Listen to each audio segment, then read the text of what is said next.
mah, saya mau bangun gereja, jadikan gereja nanti jemaat saya 1 juta orang. Enggak. Saya rindu yang kecil tapi berbobot, yang kecil tapi berisi, gak penakut, berani berdiri di atas firman Tuhan. Banyak orang takut saya menulis surat kepada Habib Rizik. Saya gak takut. Gak takut. Yesus itu saya punya Tuhan yang berkuasa di sorga dan di bumi. Amin. Kalau dia sudah menggerakkan hati saya berbicara, saya tidak bisa tahan mulut saya. Hari ini saya melihat apa yang saya tulis sudah mulai terkenal. Si buronan porno itu sudah berani bilang kurang ajar kepada pemimpin TNI. Coba, kalau TNI sudah dibilang pemimpinnya kurang ajar, itu hebat. Itu Tuhan sudah diam, Tuhan sudah membiarkan. Kalau Tuhan sudah membiarkan, artinya apa? Sebentar tergelincir. Kalau Tuhan masih pukul saudara dan saya, itu Tuhan saya, itu anaknya. Jadi kalau Tuhan pukul kita, jangan ngamuk-ngamuk, cepat-cepat tersungkur minta ampun sama Tuhan. Itu Tuhan masih sayang. Tapi kalau kita buat dosa, semakin hari semakin jahat dan Tuhan diam, udah selesai. Udah selesai. Tuhan sudah diam, Tuhan sudah tidak peduli. Berarti saudara sudah ada di pihak setan. Dan itu berhadapan frontal, berhadapan diametral, artinya berhadap muka dengan Tuhan. Nah, siapa yang berani tahan dan sanggup berhadapan muka dengan Tuhan? Siapa yang bisa hidup kalau berhadapan muka dengan Tuhan? Gak ada. Tapi barang siapa yang sungguh-sungguh ikut dia, Anda satu orang pun Anda tidak pernah takut dengan jutaan manusia. Yesus tidak pernah takut dengan siapapun. Stefanus tidak pernah takut dengan siapapun. Siapapun tidak pernah dia takut kalau dia ada di pihak Tuhan. Amin. Amin. Jadi mari saudara terus setia beribadah kepada Tuhan. Jangan sampai ada di antara saudara bilang, ngapain ke KRL Gibor cuma belasan orang, malas deh. Kecuali saya mau pergi ke gereja yang besar-besar, baru saya semangat. Berarti iman saudara tergantung pada jumlah orang yang datang, bukan kepada Tuhan Yesus. Itu celaka. Itu berhala. Oke, saudara, saya bangga sekali saudara-saudara yang setia sekali beribadah. Saya tahu hati saudara-saudara ingin bertumbuh, ingin bertambah di dalam Tuhan. Kita akan terus maju. Saudara-saudara, kita akan berdoa sekali lagi. Kita mohon Tuhan berbicara kepada kita dan Dia sertai kita. Mari kita berdoa. Tuhan Yesus, terima kasih. Kami masih diberikan kerinduan. Roh Kudus bekerja di hati kami sehingga kami punya hati untuk datang beribadah kepada Tuhan. Tidak melihat jumlah, tidak melihat siapa yang berdiri di depan, siapa yang melayani, tapi semua melihat Tuhan Yesus yang adalah Raja di atas segala raja, yang adalah Tuhan dan Juru Selamat, yang akan berfirman dan memberkati kami semua. Tuhan, berbicaralah kepada kami saat ini. Kami rindu untuk mendengarkan sabdamu, karena sabdamu itu satu-satunya suara Tuhan, suara di muka bumi ini yang tidak pernah berubah, yang tidak pernah berdusta, yang tidak pernah menipu, yang tidak pernah meninabobokan, tapi berbicara jujur apa adanya demi kebaikan dan keselamatan kami umat manusia. Terima kasih Tuhan Yesus, terpujilah namamu. Demi nama Yesus Kristus kami berdoa dan bersyukur. Amin. Jemaat yang dikasihi Tuhan, hari ini benar-benar terakhir doa seri, doa Bapa kami. Dalam catatan saya ini poin yang ke-9. Karena Engkaulah yang mempunyai kerajaan dan kuasa dan kemuliaan sampai selama-lamanya. Amin. Terdapat di dalam Matius 6 ayatnya yang ke-13. Saudara-saudara, bersyukur sekali kita punya firman Tuhan yang indah sekali, yang tidak ada tandingannya. Jemaat yang dikasihi Tuhan, ada seorang buronan yang lari meninggalkan Indonesia menuju padang pasir dan tinggal selama 3 tahun lebih di sana. Dan karena ada pelanggaran imigrasi, akhirnya buronan porno ini diusir oleh pemerintah di sana dan pulang ke kampung halamannya. Setelah sampai di kampung halaman, dia disambut ribuan orang pendukungnya. Tidak peduli dengan aturan pemerintah di masa wabah COVID-19. Mereka berkerumun, tidak peduli dengan menularkan penyakit di bandara. Dan para penumpang begitu banyak yang tidak bisa berangkat, terganggu dengan kedatangan buronan ini. Mereka kecewa berat karena mereka tidak bisa berangkat ke tempat tujuan masing-masing karena terhalang oleh kerumunan manusia-manusia yang berhalusinasi. Bahkan kursi-kursi di bandara, fasilitas publik itu dirusak. Luar biasa. Seakan-akan sudah tidak ada lagi pemerintah dan aturan yang ditakuti. Tidak berhenti sampai di sini, saudara. Kelakuan biadabnya masih terus berjalan. Dia memprovokasi pemerintah dengan ucapan-ucapan menantang, melecehkan pemerintah yang sah.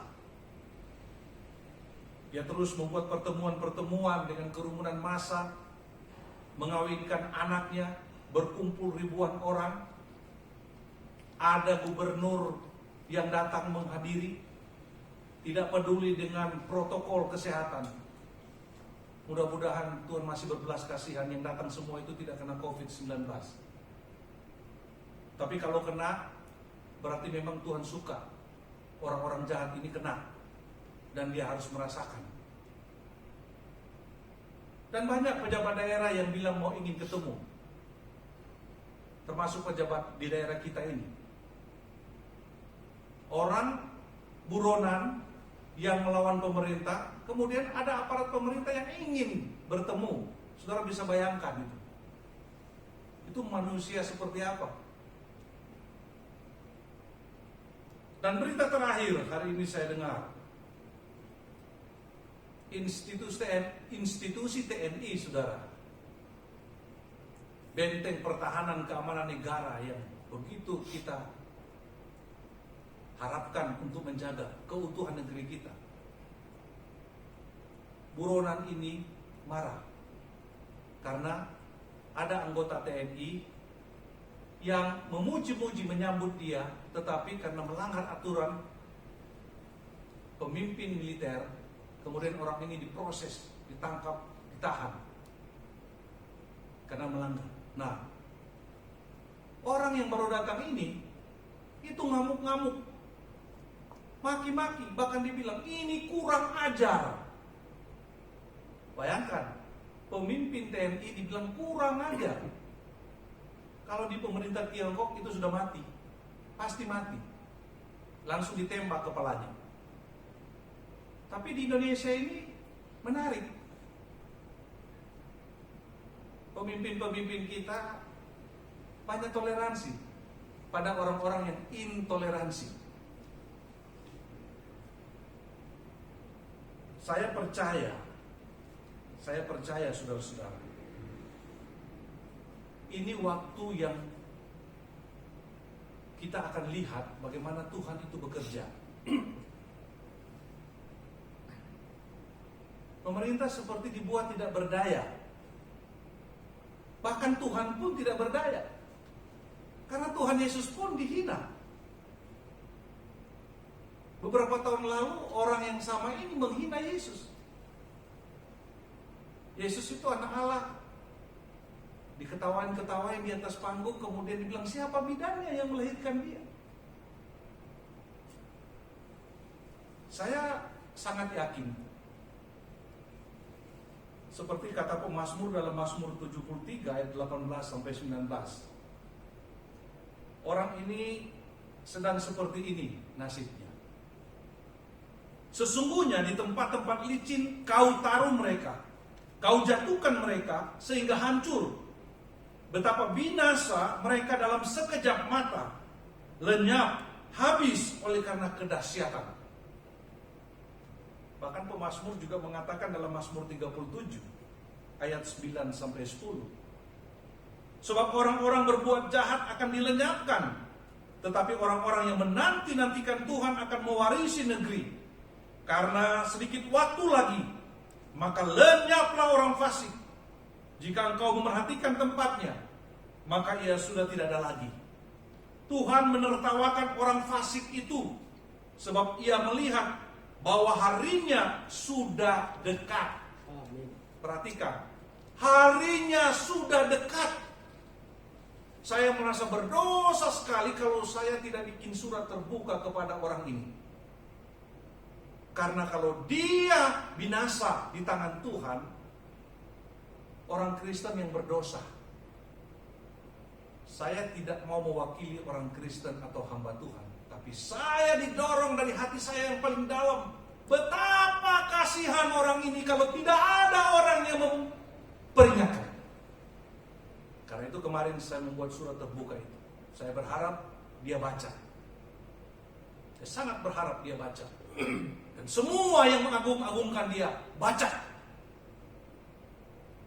Karena saya berdosa kalau saya tidak memperingatkan orang yang menghina Yesus, orang yang merusak ketertiban dan keamanan, dan orang Kristen itu hanya diam, membisu 1000 bahasa. Saya bukan mau jadi pahlawan, sama sekali tidak. Untuk apa saya repot-repot cari perkara, cari masalah? Tapi hati nurani saya berbicara. Kasihan kalau ada orang yang mau dihukum Tuhan dan tidak ada orang yang memberitahu, padahal orang itu tahu harus diberitahu, maka saya akan dihukum Tuhan. Saya harus memberitahu. Makanya saudara-saudara jemaat, kalau saya keras memberitahu saudara, itu berarti saya sayang.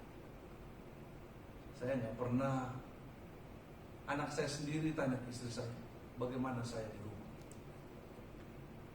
Saya keras sekali. Untuk hal-hal yang melanggar firman Tuhan, saya tidak kompromi. Saya harus buka mulut. Itu sebabnya, saudara-saudara, saya harus berbicara atas nama Tuhan. Jangan menghina Tuhan Yesus Kristus. Siapa kamu? Siapa kita yang menghina Yesus Kristus itu?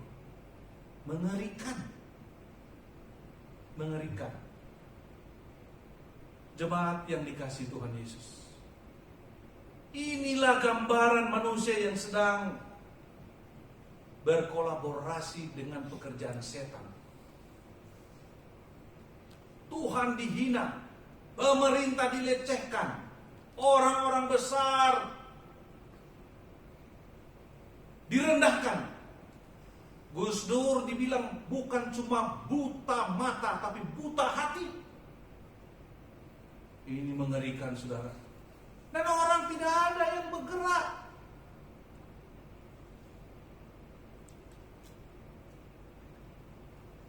Sampai orang-orang menulis, di mana ini negara?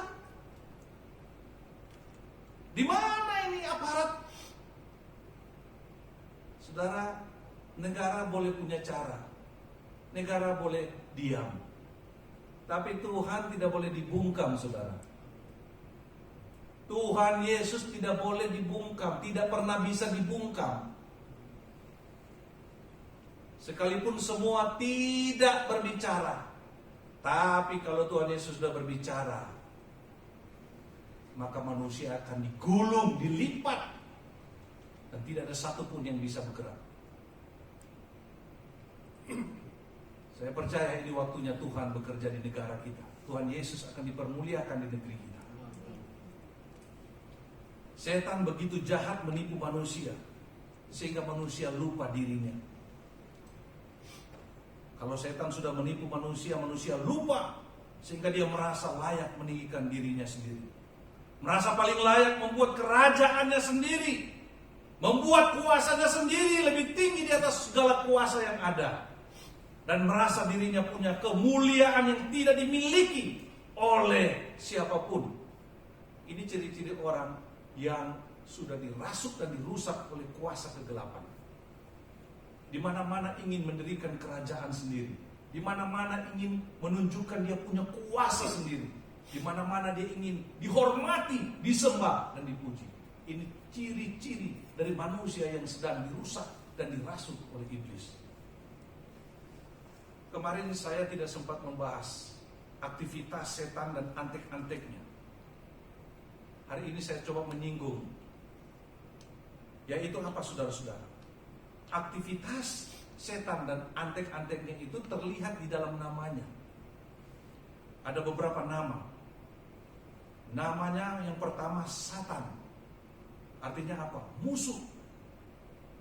Devil, penipu, pemfitnah. Devil, one, yaitu yang jahat. Great Red Dragon, makhluk destruktif, serpent of all, penipu, ulung. Dan hoax pertama itu ada di mana, saudara? Di Taman Eden. Jadi jangan heran kalau hoax sekarang itu nggak ada, itu udah ketinggalan zaman. Hoax pertama itu ada di Taman Eden. Jadi ketinggalan zaman istilah sekarang itu. Hoax yang pertama itu di Taman Eden. Makanya disebut dia seperti itu. Ular tua yang penuh dengan penipuan. Abaddon, destruktif. Apollyon, penghancur. Adversary, lawan. Beelzebul, Tuhan dari Beelzebub atau Tuhan dari lalat. Itu menunjukkan kejahatan. Belial, sia-sia. God of this world, kontrol filsafat dunia. Bayangkan, ini nama setan. Ruler of this world, penguasa sistem di dunia. Prince of the power of the air, kontrol orang percaya. Dia mengontrol orang percaya, saudara. Enemy, lawan, musuh. Tempter, pencobaan untuk berdosa. Murderer, pimpin orang pada kematian kekal. Liar, pembohong, pendusta. Accuser, penuduh yang melawan orang percaya di hadapan Allah. Ini nama-nama setan. Dan itu aktivitasnya. Jadi kalau kita kasih nama anak cucu kita harus yang benar. Jangan sembarang kasih nama. Nama itu menunjukkan kerinduan, aktivitas dari nama itu. Nah, setan ini nama-nama itu. Nah, dia bekerja lewat namanya. Dia suka menuduh kita yang sudah benar-benar takut akan Tuhan. Dia bilang, ngapain kamu rajin-rajin, kamu itu pendusta, penipu, pencuri, percuma ke gereja. Nah, begitu. Lama-lama gak ke gereja. Itu tuduhan. Kita lemas. Ya karena kita melakukan. Tapi kalau kita sungguh-sungguh cari Tuhan, kita gak boleh dituduh. Bilang, iya benar, saya dulu pencuri, penipu, pembohong, bejina. Betul yang kau bilang itu setan. Tapi sekarang saya tidak melakukan itu, saya hidup di dalam Tuhan. Amin, saudara. Saudara tidak boleh dituduh. Karena itu saudara-saudara, doa Bapa kami, karena Engkaulah yang mempunyai kerajaan dan kuasa dan kemuliaan sampai selama-lamanya, menjadi sangat penting untuk kita hayati sungguh-sungguh, supaya kita terhindar dari jebakan setan yang sangat mengerikan, yang mau menyeret kita ke jurang kebinasaan yang sangat mengerikan. Penting ini doa ini. Doa yang terakhir ini penting sekali. Nah, kalau kita perhatikan kata-katanya, maka ini sebenarnya doa yang menegaskan kembali isi dari doa Bapa kami yang awal. Yaitu apa? Bapa kami yang di sorga, dikuduskanlah namamu, datanglah kerajaanmu, dan jadilah kehendakmu di bumi seperti di sorga. Persis. Tetapi dia dalam bentuk doksologi, himne, pujian, kemuliaan. Bayangkan ini doa Bapa kami hebat sekali. Di awal puji-pujian kepada Allah, ditutup dengan akhir kembali menegaskan segala kemuliaan, kuasa dan kerajaan kembali kepada Bapa di surga. Amin. Jadi doa itu bukan untuk kita. Doa itu kembali kepada Bapa di surga. Milik kepunyaan Dia. Jadi pada waktu kita berdoa, hati-hati. Kita boleh minta makanan, minuman, ya. Kita boleh minta karir kita bagus, boleh. Tapi tidak berhenti di sana. Harus berhenti di mana? Berhenti pada kemuliaan Bapa. Kalau doa kita berhenti di situ saja, Tuhan kasih saya makan, cilaka hidup saudara dan saya. Cilaka. Karena doa ini begitu sempurna mengajarkan bagaimana kita berdoa dan bersikap kepada Tuhan. Jadi bagian doa Bapa kami yang terakhir ini menegaskan kembali bahwa hanya Bapa di surga, satu-satunya pribadi yang layak dipuji, yang layak dihormati, yang layak disembah dan dimuliakan oleh seluruh ciptaannya. Jemaat yang dikasihi Tuhan Yesus, perhatikan baik-baik doa ini. Karena, garis bawah itu, karena itu kata penghubung. Karena berarti menghubungkan semua pernyataan-pernyataan doa yang di atas berhubungan dengan apa yang mau diucapkan hari ini. Karena Engkaulah yang mempunyai kerajaan dan kuasa dan kemuliaan sampai selama-lamanya. Kata karena ini menunjukkan alasan yang kuat untuk kita berdoa. Ini menunjukkan alasan. Kata penghubung karena ini mengingatkan kita bahwa kita boleh berdoa, layak berdoa, karena Bapa adalah pemilik semua kerajaan, pemilik semua kuasa, dan pemilik semua kemuliaan. Baik yang kelihatan, fenomena, maupun yang tidak kelihatan, noumena, itu adalah milik kepunyaan Bapa kita di sorga. Luar biasa saudara. Ini suatu kebenaran mutlak yang diajarkan Tuhan Yesus. Kebenaran yang tidak bisa diganggu gugat oleh siapapun. Kebenaran yang tidak pernah salah, apalagi dapat dipersalahkan oleh pihak manapun. Tidak. Dan ini adalah kebenaran ultimat, kebenaran yang tertinggi, yang tidak boleh diganggu, direvisi, dan ditambah kurang oleh tangan manusia dan tangan setan sekalipun. Jadi ibarat buku petunjuk menjalankan pesawat, saudara-saudara. Seorang pilot yang sudah sekolah bertahun-tahun dan baca buku, coba saudara-saudara, dia coba-coba berhalusinasi, dia mulai pencet tombol-tombol sembarang ini dan itu sementara terbang. Saya yakin saudara, pesawat itu akan nungging, dia akan tabrak itu bumi saudara. Tidak boleh. Gak boleh sembarang pencet saudara. Bahaya sekali saudara. Makanya kita ini hati-hati kalau pergi ke satu tempat, misalnya mengunjungi satu tempat, jangan gatal kita punya tangan. Di zaman modern ini begitu kita coba-coba, wah ini bagus itu, tusuk wakil saudara, itu bisa terjadi masalah besar. Jadi itu buku manual itu penting. Supaya apa? Supaya kita jangan sembarang saudara-saudara, pencet sana pencet sini. Kalau kita pencet sana pencet sini, maka ada penderitaan, ada kecelakaan besar. Jadi makanya Rasul Paulus perintahkan kepada jemaat di Korintus apa? Jika engkau makan, atau jika engkau minum, atau jika engkau melakukan sesuatu yang lain, lakukanlah semuanya itu untuk kemuliaan Allah. 1 Korintus 10 ayat 31. Ini SOP-nya, standar operasi prosedur. Tidak boleh keluar dari sana. Kata penghubung karena engkaulah berpasangan dengan kata empunya, lebih kuat lagi artinya saudara. Sangat kuat doa ini. Karena engkaulah yang empunya. Ini menunjukkan tidak ada lagi yang lain saudara-saudara, kecuali Dia satu-satunya pemegang kuasa, pemegang kerajaan, pemegang kemuliaan. Jangan pernah ada di antara kita yang merasa hebat. Mengerikan sekali. Tidak ada yang lain saudara-saudara. Kalimat ini, frasa ini, karena engkaulah yang empunya, ini 3 serangkai kata ini menunjukkan tidak ada lagi yang menyamai Bapa di sorga.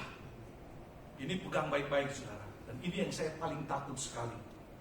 Karena Allah yang kita kenal di dalam Yesus Kristus adalah satu-satunya Raja, satu-satunya pemegang kuasa, dan satu-satunya penerima kemuliaan. Tidak ada yang lain. Waktu Yesus bangkit dari kematiannya, Yesus bertemu dengan para murid yang ragu-ragu. Orang yang ragu-ragu, apa yang dikatakan? Matius 28 ayat 18, dia mendekat kepada mereka yang ragu-ragu itu. Dan dia berkata apa? Kepadaku telah diberikan segala kuasa di sorga dan di bumi. Tidak ada lagi pribadi yang sama seperti itu. Jadi jikalau Habib Rizik itu menghina Yesus, ente hati-hati. Kalau tidak bertobat, kamu digulung habis oleh Yesus Kristus. Catat itu. Seluruh Indonesia harus catat, bahkan seluruh dunia catat. Kalau Habib Rizik tidak bertobat, tidak meninggalkan penghinaannya kepada Yesus Kristus, maka Yesus yang berkuasa di surga dan di bumi, pada waktu yang tepat, dia akan gulung Anda habis-habisan. Dan siapapun yang menjadi pendukungnya akan digulung habis-habisan oleh Yesus Kristus. Catat itu. Saudara-saudara, karena itu siapapun dia yang mau coba-coba berpikir, berperasaan, berperilaku seolah-olah dirinya raja, pemegang kuasa, patut dihormati, disembah, dihargai, disanjung, supaya semua orang itu tunduk. Saya percaya orang yang seperti ini tidak akan bisa bertahan dalam hidup ini. Akan hancur. Akan hancur. Perhatikan negara-negara komunis, saudara. Apa masih bisa bertahan sekarang? Tinggal satu mungkin yang hebat, Cina, Korea Utara. Tapi hati-hati, sudah terbukti Rusia hancur berkeping-keping, manusianya juga habis, pemimpin-pemimpinnya habis. Orang yang tidak pernah menganggap ada Tuhan, habis hidupnya. Terus kita berkata, saya akan menganggap Tuhan.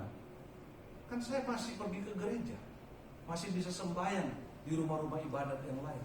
Ingat, itu tidak menjamin bahwa kita menghargai Tuhan. Kalau pikiran kita, kalau perasaan kita, kalau perilaku kita bertentangan dengan kerajaan Allah, bertentangan dengan kuasa Tuhan, bertentangan dengan kemuliaan Tuhan, itu adalah pemberontakan. Itu adalah pemberontakan. Jemaat yang dikasihi Tuhan Yesus, ketika saudara dan saya menghampiri untuk berdoa kepada Bapa yang di sorga, yang kita kenal di dalam Tuhan Yesus Kristus, itu cara yang sangat tepat. Ini jalur yang sangat pas, saudara-saudara. Kita tidak salah alamat, dan kita pasti tidak tersesat. Harusnya doa ini membuat kita bersemangat berdoa kepada Tuhan Yesus. Amin. Kenapa? Karena kita berhadapan dengan pribadi yang tidak salah. Tidak salah. Orang itu kalau ketemu orang yang tepat, itu sukacita. Saya mau tanya, apakah ada di antara kita punya pengalaman melamar kerja? Kita sudah bikin baik-baik CV, biodata kita, surat lamaran kita, kemudian kita pergi ke perusahaan yang besar sekali, yang bonafit, yang terkenal. Dan kita pergi ke sana, kita bawa lamaran kita. Dan kita lihat ada orang yang di sana berdiri menyambut kita. Dan dia tanya, Bapak mau kemana? Oh, saya mau melamar pekerjaan. Oh, sini. Saya akan proses lamaran kerja yang Bapak bawa hari ini. Nah, saudara-saudara, waktu saudara serahkan dokumen-dokumen saudara, kira-kira saudara yakin bahwa saudara punya dokumen itu akan diproses sungguh-sungguh? pasti saudara akan bertanya-tanya, siapa dia? Nah, kalau yang terima dokumen saudara-saudara itu bukan bidangnya, kebetulan yang berdiri di situ tukang potong rumput, dan dia ambil dokumen saudara, apakah dia bisa berwenang untuk memproses CV saudara dan biodata saudara? Dan saudara pulang di rumah dan saudara tidur nyenyak dan saudara menyanyi-nyanyi, saya pasti lulus. Tahu-tahu 1 tahun, 2 tahun tidak pernah dipanggil. Kenapa? Karena tukang rumput itu ambil dia buang di tempat sampah. Saudara punya biodata.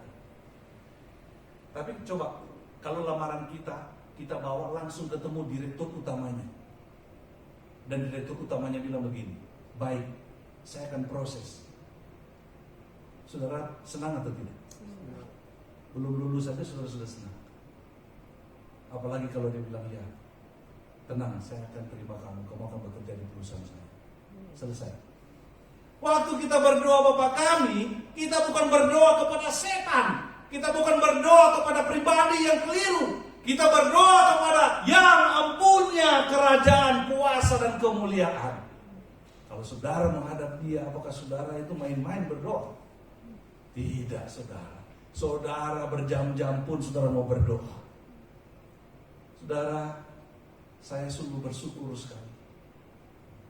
Saya berdoa kepada Tuhan, saya merasakan hadirat Tuhan. Saya mengalami goncangan-goncangan berbagai peristiwa dalam kehidupan saya. Dan saya makin sadar siapa yang saya temui setiap waktu. Kalau saudara tahu Yesus itu yang mempunyai kerajaan, kuasa dan kemuliaan, saudara tidak akan tidur-tidur di rumah. Saudara rindu, saudara kalau perlu hari Minggu itu 6 hari. Karena saudara mau ingin bertemu terus dengan Tuhan. Amin. Tapi baru satu minggu 1 kali saudara sudah pusing. Hari Sabtu bilang, aduh besok ibadah lagi. Besok menyanyi lagi. Besok main musik lagi. Itu sudah jelas. Saudara tidak mengenal siapa yang saudara sembah. Udah celaka saudara. Kalau saudara hari Sabtu mulai susah gelisah, aduh besok hari Minggu lagi. Sudah, saudara belum mengenal Yesus. Tapi kalau saudara habis ini pulang ke rumah, wah saudara bilang kapan hari Minggu lagi ya? Kalau bisa besok hari Minggu. Wah saudara, itu saudara sungguh-sungguh rindu kepada Tuhan Yesus. Amin. Saudara berdoa sungguh-sungguh tahu dia punya kerajaan, dia punya kemuliaan, dia punya kuasa. Masa kalau dia punya kerajaan, dia punya kemuliaan, dia punya kuasa, saudara tidak pernah merindukan dia? Harus pertanyakan. Kalau ada ibadah, saudara tidak pernah rindu. Kalau ada PA, saudara tidak pernah rindu. Kalau ada pelajaran firman Tuhan, saudara tidak pernah rindu. Saudara harus tanya pada diri sendiri di hadapan Tuhan. Saudara tidak apa-apa bertanya, Tuhan, benarkah saya ini murid-Mu? Benarkah saya ini mencintai-Mu? Benarkah Engkau itu Tuhan yang saya sembah? Kenapa saya tidak rindu? Kenapa saya tidak tertarik dengan firman-Mu Tuhan? Tolong saya ini. Jangan-jangan saya sedang di pihak setan. Saudara harus bergumul. Jangan saudara anggap remeh ini. Karena setiap orang yang sudah mengenal Tuhan sungguh-sungguh, maka dia harus rindu. Sama ketika saudara dan saya. Kalau kita dulu masih muda, jatuh cinta kepada seseorang, gak mungkin saudara itu tidak rindu. Biar ada hujan badai, apalagi hujan uang, saudara pasti lewat terobos saudara. Biar saudara sakit perut, saudara pergi. Mama papa bilang belikan obat, gak mau. Tapi kalau ceweknya telepon atau pacar telepon, oh siap. Padahal sakit perut. Itu tandanya ada kerinduan. Amin saudara. Jadi kita berdoa ini tidak salah alamat saudara. Mulai hari ini sungguh-sungguh berdoa, berhadapan muka dengan Tuhan Yesus yang punya kerajaan, yang punya kemuliaan, yang punya kuasa. Yesus dengan mulutnya sendiri, makanya siapa itu? Sakir naik bilang, di mana Tuhan Yesus bilang ada ayat, saya Tuhan sembah saya. Ini manusia goblok di atas goblok saudara. Ngapain Yesus bilang saya Tuhan sembah saya? Dia sudah bilang, kepadaku telah diberikan segala kuasa di sorga dan di bumi. Nggak cukup. Apa nggak cukup itu? Dia punya sorga, dia punya bumi. Siapa yang bisa lawan dia? Karena itu orang Kristen itu kalau orang Kristen tidak punya kegairahan beribadah kepada Yesus, omong kosong. Karena itu saya kalau ketemu dengan orang Kristen, termasuk pendeta, saya nggak pernah bangga-bangga, biasa-biasa saja. Bergaul dulu, baru saya bisa tahu ini orang benar-benar cinta Tuhan atau tidak. Karena banyak pendeta juga pencuri, banyak pendeta perampok, banyak pendeta pezina, banyak pendeta yang rusak. Itu harus kita bicara. Saudara jangan lihat orang besar, pendeta besar, saudara langsung. Jangan, saudara dan saya, walaupun jemaat biasa, tapi kalau kita ikut Yesus sungguh-sungguh, saudara itu besar di mata Tuhan, hebat. Jangan pernah minder, itu yang saya mau ajarkan kepada jemaat sini. Jangan lihat pendeta kayak orang, jangan, nggak perlu itu gitu. Atau ketemu orang kaya kita merunduk sampai di bawah kaki, nggak perlu itu. Kita hidup sebagai manusia yang takut akan Tuhan, kita sudah sangat dihargai oleh Tuhan. Amin. Luar biasa. Doa ini mengajarkan kita, hanya Yesus satu-satunya pemegang kerajaan, kuasa, dan kemuliaan. Doa-doa yang kita sampaikan kepadanya tidak percuma, tidak sia-sia, dan tidak akan dibuang di tong sampah. Tidak. Hari ini mungkin belum terjawab, atau dia belum jawab. Tapi kalau kita sungguh-sungguh terus bersandar kepada Tuhan Yesus, kita akan melihat kemuliaan Dia. Bukan dari jawaban doa, tapi kita akan mengenal siapa Dia. Jadi kalau ada orang Kristen yang tidak rindu kepada Yesus, evaluasi diri kita. Apalagi kalau hari Minggu cuma tidur-tidur di rumah. Alasannya takut corona, tapi tiap hari pergi kerja cari uang bisa. Ketemu Tuhan 1 minggu 1 kali alasan corona, tapi kalau cari uang tiap hari tidak ada alasan corona. Hati-hati. Saudara-saudara, doa-doa yang kita panjatkan tidak percuma, saya katakan tadi. Tapi kita merasa teduh, tenang, penuh kedamaian ketika kita berdoa kepadanya. Mengapa ada ketenangan? Mengapa ada keteduhan, saudara? Kenapa, saudara? Kenapa kalau kita berdoa kepada Bapa di sorga melalui Kristus Yesus kita teduh dan tenang? Ya karena kita tahu pasti yang kita hadapi ini bukan manusia abal-abal. Ini pribadi yang hebat, pribadi yang punya kerajaan di surga dan di bumi, pribadi yang punya kuasa, pribadi yang punya kemuliaan. Wah, berapi-api saya bicara ini, kenapa? Karena nggak ada lagi yang hebat seperti dia. Dan kita ini milik kepunyaannya. Waduh, saya merasa luar biasa kalau saya menjadi seorang padri, saudara. Saya ini siapa? Bekerja di perusahaan dia. Jadi tukang sapu pun saya senang sekali. Kenapa? Karena ini bukan perusahaan abal-abal. PT Kingdom of God. Tidak ada lagi perusahaan yang sebesar perusahaan kita ini, saudara. Kerajaan Allah, kuasa Allah, kemuliaan Allah. Wah, hebat sekali, saudara. Saudara-saudara, luar biasa. Jadi frasa karena engkaulah yang mempunyai, itu merupakan jaminan tokcer, saudara. Saudara tidak akan diabaikan. Saudara akan ditolong karena dia punya otoritas. Dia tidak sembarang bicara, saudara. Apa yang dia katakan pasti dia lakukan. Dia pasti lakukan. Kalau dia bilang jangan khawatir, jangan khawatir, aku yang memelihara kamu, pasti dia pelihara. Kalau saya bilang jangan khawatir Markus, itu omong kosongnya saya. Kenapa saya bilang saya omong kosong? Saya mau bisa tolong dia dengan kekuatan apa saya sebagai manusia? Tapi kalau Yesus yang bilang, Markus jangan khawatir masa depanmu, terima itu, jangan khawatir. Karena Yesus tahu masa depan.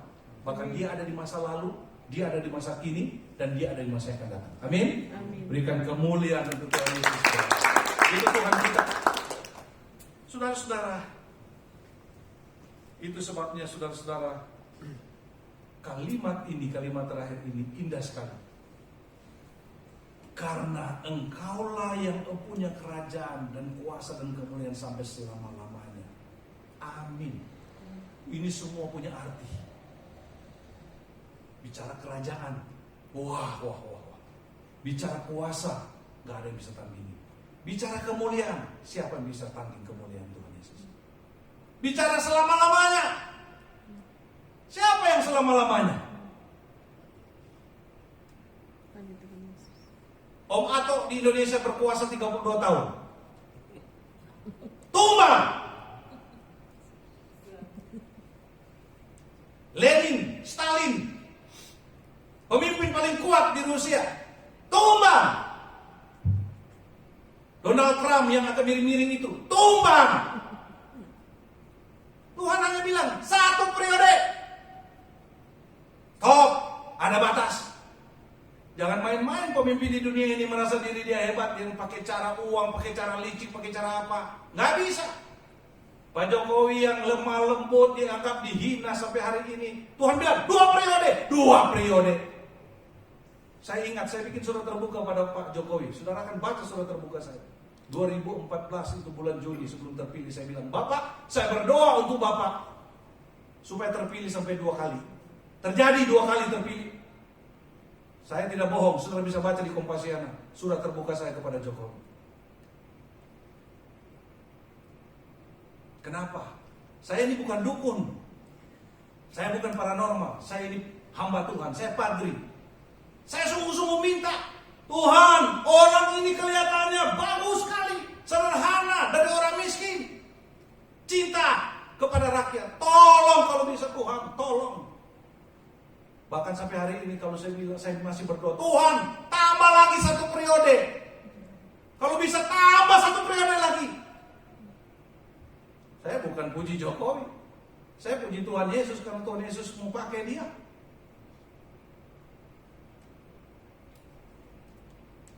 Dan manusia-manusia sekarang ini yang sudah pasang kuda-kuda ini untuk 2024, saya mau bilang kepada saudara-saudara semua, nggak ada gunanya kau pasang kekuatan hari ini. Nggak ada gunanya kau cari muka kepada massa yang begitu banyak atas nama agama menjual Tuhan. Nggak ada gunanya. Kalau Yesus bilang berhenti. Bahkan 2024 mungkin kau tidak sampai di sana.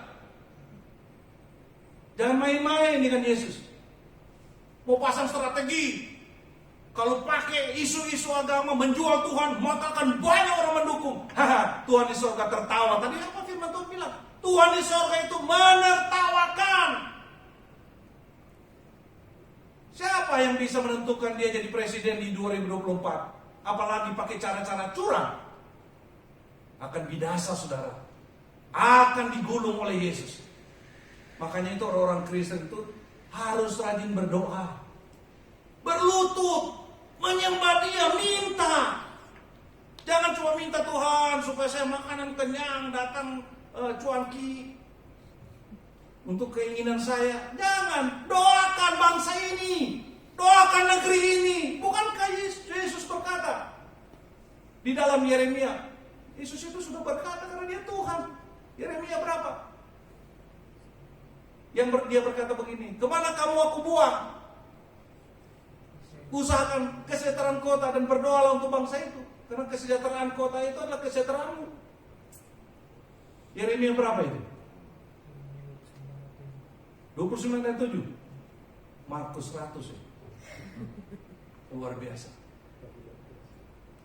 Usahakan kesejahteraan kota. Salah satu mensejahterakan kota, ya berdoa sungguh-sungguh Tuhan supaya kau kirim pemimpin, presiden, gubernur, bupati, kepala desa, sampai ketua RT pun didoakan.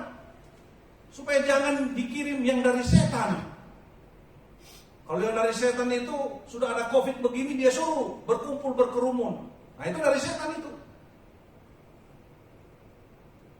Tapi kalau pemimpin yang bijak, dia tidak akan suruh orang kumpul-kumpul. Maka menarik, hari ini saya baca Eko Kuntadi punya tulisan. Anies Baswedan begitu terpilih, dia bicara soal pribumi. Hari ini yang bukan pribumi kumpul-kumpul, dia ikut juga. Benar nggak? Dia telan ludahnya sendiri. Benar itu apa yang ditulis oleh Eko Kuntadi. Sebenarnya mengerikan kalau bicara soal ini, karena rasis. Tapi apa yang ditulis benar. Orang lain anaknya mau nikah tidak boleh, tapi dia bisa nikah, kumpul rame-rame. Ini benar tulisannya, dia telan sendiri, ludahnya sendiri. Sekarang digugat kan? Sebenarnya tidak ada istilah lagi pribumi dan non pribumi. Kita semua ini sama. Tapi gara-gara omongan ini dan perilaku berbeda dengan yang diomongin, sekarang jadi bahan ceritaan, bahan tulisan dari orang-orang yang menggugat dia.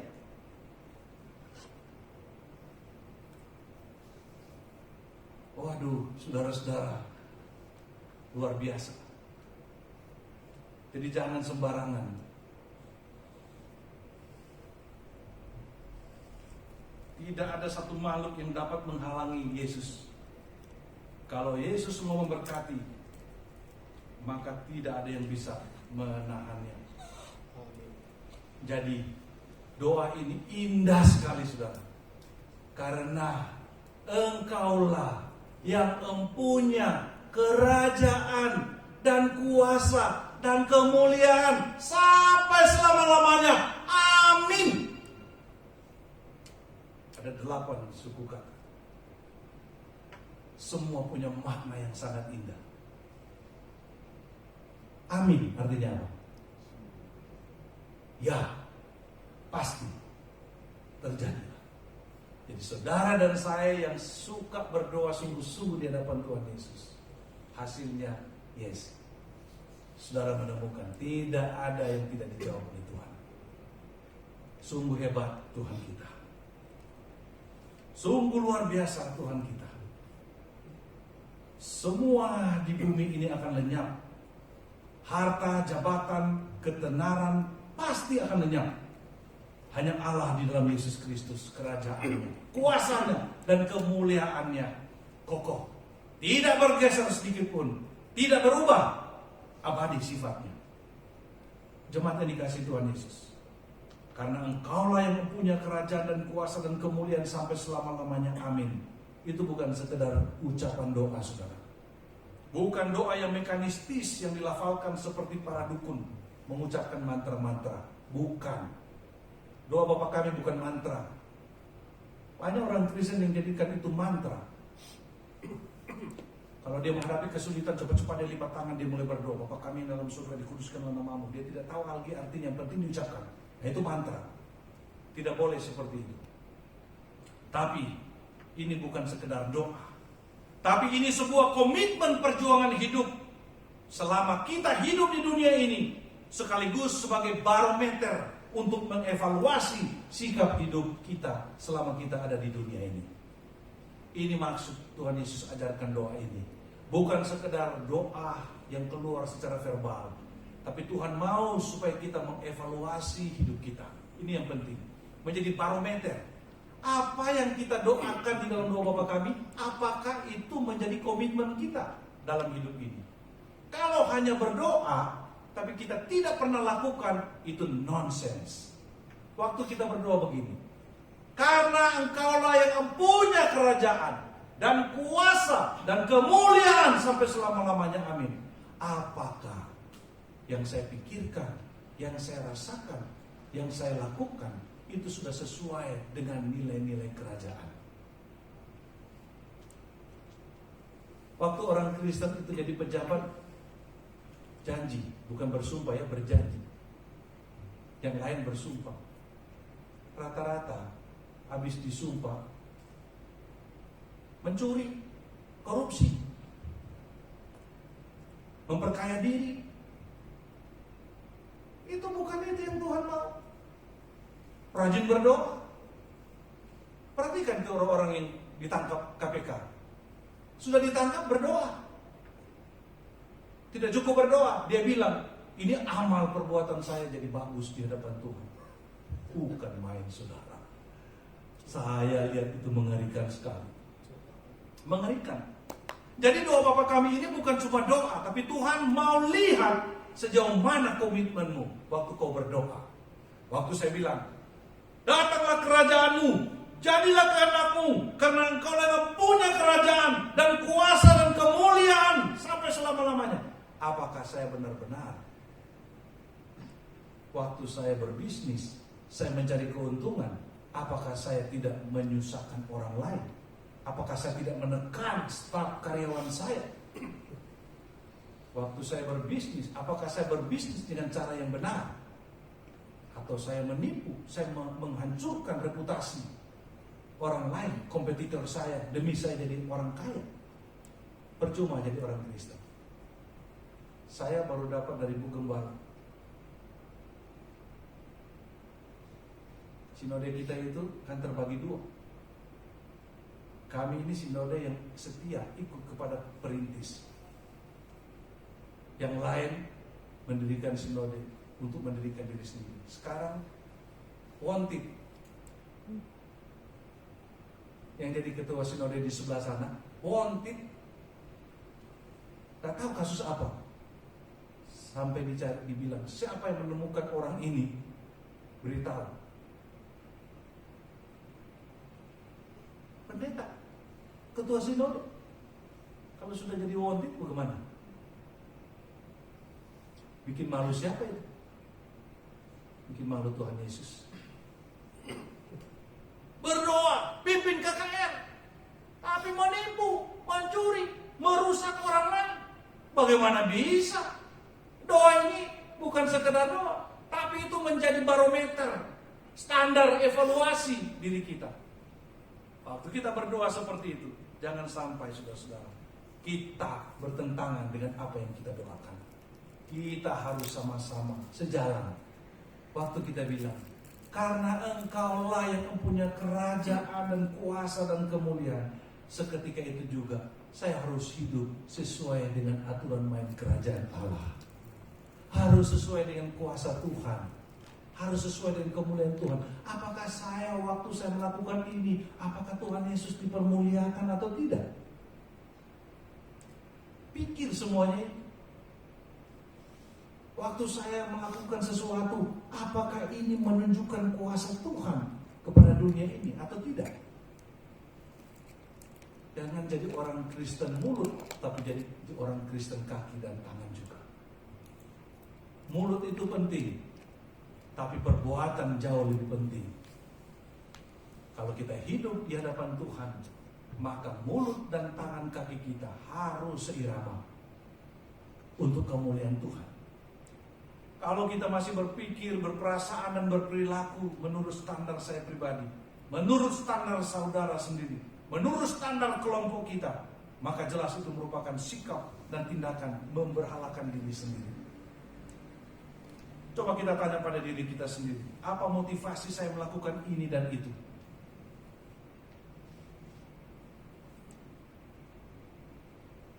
Waktu saudara mungkin pergi fitness, saudara tanya pada diri sendiri, tujuan saya mau fitness apa? Supaya saya kelihatan adirai, supaya banyak cewek-cewek suka saya? Buang, itu berhala. Berhala. Saya mau sekolah tinggi-tinggi, bagus. Tanya, Hans, kau mau sekolah tinggi-tinggi untuk apa? Supaya saya dihormati orang. Buang, lebih baik kau tidak usah ada sarjana. Waktu kau berkata, saya mau berbisnis supaya jadi orang kaya. Tanya, kenapa saya mau jadi orang kaya? Supaya saya jangan dihina orang. Buang ambisimu. Berarti kau masih ada penyakit masa lalu yang dihina. Kau tidak bisa terima. Kau mau jadi kaya supaya kau jadi bisa memimpin orang, kau injak-injak orang. Gak benar. Gali motivasi kita.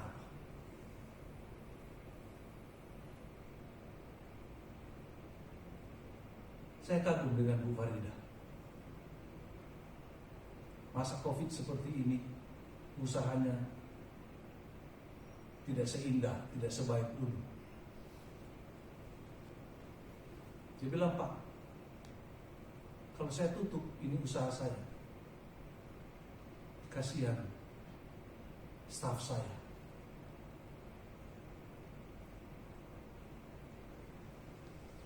Saudara pikir ada pebisnis yang berpikir seperti itu? Ada orang mau sewa itu tempat yang sekarang usaha itu ratusan juta per tahun. Berarti ongkang-ongkang kaki, kipas-kipas di rumah, tidur-tidur sampai tertidur, masuk uang puluhan juta tiap bulan. Enak tidak? Tapi kenapa tidak mau? Karena dia mengasihi orang-orang yang bersama-sama dia selama ini. Itu cita-cita yang mulia. Itu orang yang hidup dalam kerajaan Allah, kuasa dan kemuliaan Tuhan. Kalau mau senang sendiri, tutup, sewa. Ngapain picak kepala pikir siang dan malam usaha itu jalan atau tidak? Makanya saya selalu bilang, apapun yang kita mau lakukan, tanya kembali pada diri saya, motivasinya apa? Saya mau kelihatan sehat, bagus kan? Tapi tanya, saya mau jadi sehat supaya apa? Oh, supaya saya nanti orang lihat saya ganteng, cantik. Buang itu mimpi itu. Itu tidak sesuai dengan kehendak Tuhan. Tapi kalau kau bilang, Tuhan kasih saya sehat, biar saya boleh mengunjungi orang-orang, saya mau berdoa untuk mereka, saya mau melayani mereka, saya mau jadi berkat. Nah, itu cita-cita yang mulia. Lakukan.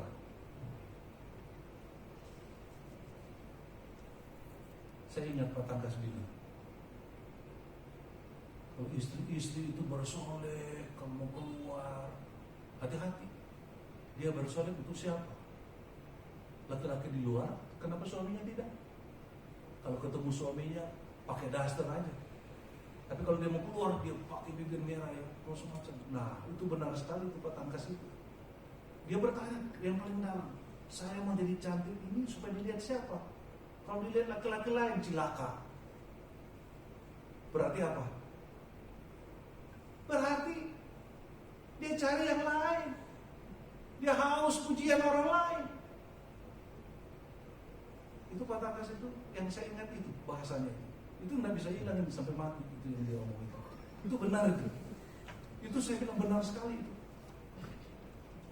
Benar itu. Siapa yang melarang kita mau cantik? Nggak ada. Bagus kalau kelihatan cantik, segar. Tapi kalau motivasinya mau kelihatan cantik supaya saya dipuji orang itu, setelah dipuji saya kesengsem ke sana, celaka. Luar biasa, Pak Tangkas. Semua yang kita pikirkan, semua yang kita rasakan, semua yang kita melakukan, itu standarnya pada doa ini. Kerajaan, kuasa, kemuliaan. Sinkronkan ini. Kalau nggak sinkron tiga-tiga ini, berarti kita sedang memberhalakan dirinya.